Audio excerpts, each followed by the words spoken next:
오래전의 일이다. 어느 날 교회로 바람 쐬러 나갔다가 등산을 하게 되었다. 별로 높아 보이지 않기에 가볍게 다녀오기로 하고 걸어 들어갔는데 한쪽에 기와가 쌓여 있고 그 옆에 푯말이 하나 서 있었다. 거기에는 산 위 암자에서 불사를 하는데 지붕에 얹을 기와를 산 위에까지 올리려면 돈이 많이 든다. 등산객들이 올라오는 길에 기와 한 장씩만 들어다 줄 수 없겠느냐는 내용의 글이 쓰여 있었다. 나는 좋은 일을 하자는 생각에 기와 한 장을 집어들었다. 그런데 날씨는 덥고 땅이 질퍽거리는 데다 길이 예상보다 훨씬 멀고 험했다.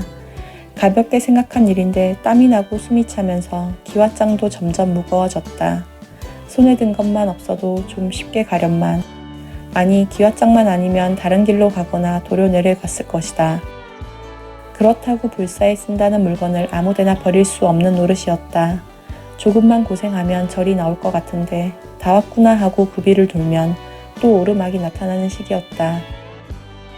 몸이 힘들어지자 여유 있게 바람이나 쐬려던 목적은 묻히고 주변을 둘러볼 겨를도 없이 기와장 나르는 일에만 정신을 쏟게 되었다.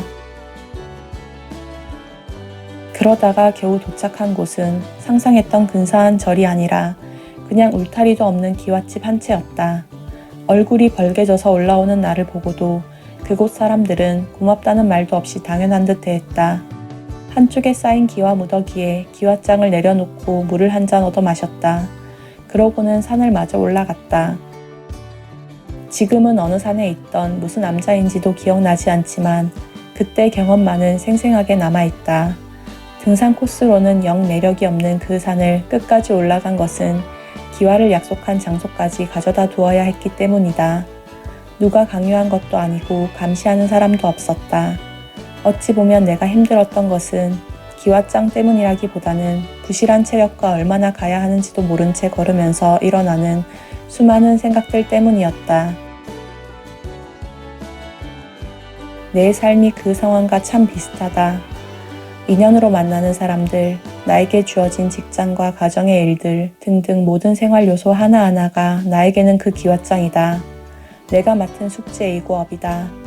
무수한 희로애락이 생기고 마음에 쉼없이 물결이 인다. 빨리 이 일이 끝나기를 바라는데 그 일이 끝나면 또 다른 일들이 연달아 몰려온다. 그러니 시간이 갈수록 버겁고 사는 게 쉽지 않다는 생각을 하게 된다. 그런데 그게 전부는 아니다.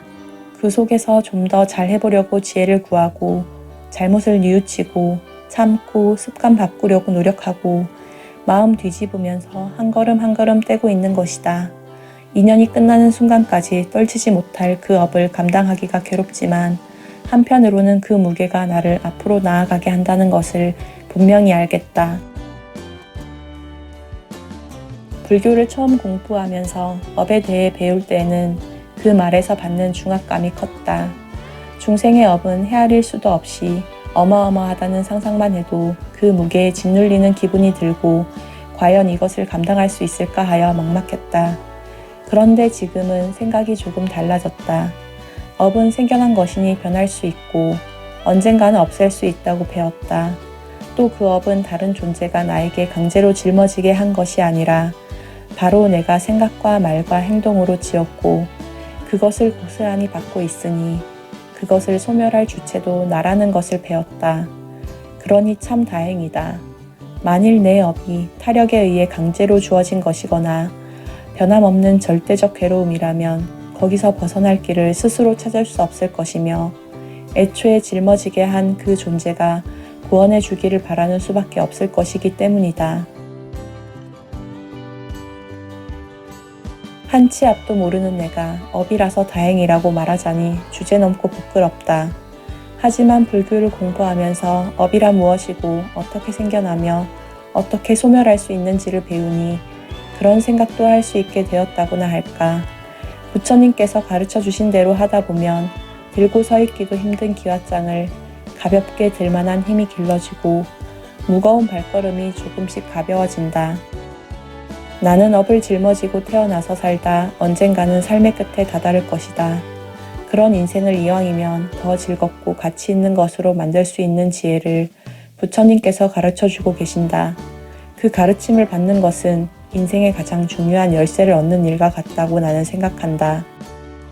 만일 내가 불교를 만나지 못했다면 어떻게 살고 있을까 상상하면 들고 있는 기왓장이 무겁고 가는 길은 험해도 조금씩 앞으로 나아가고 있는 지금이 얼마나 다행이고 복된 것인지를 알 수 있다.